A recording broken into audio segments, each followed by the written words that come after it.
பிறந்ததும் பாங்குண்டு தொழுகை இல்லை, அவன் இறந்ததும் தொழுகைக்கு பாங்கு இல்லை. புரிந்தவன் ஆணவம் கொள்வதில்லை, இதை புரியாதவன் அறிவு தெளிவதில்லை.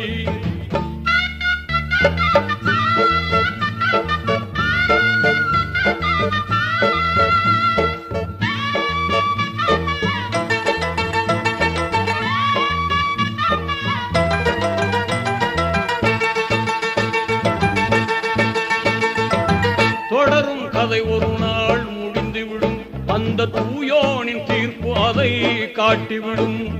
நடை போட்ட முன்னோர்கள் சென்ற இடம், நீ நினைத்தாலே சிந்தனைகள் மாறிவிடும். உலகம் இறைவனின் சந்தை மடம், இது வருவோரும் போவோரும் தங்குமிடம். உலகம் இறைவனின் சந்தை மடம், இது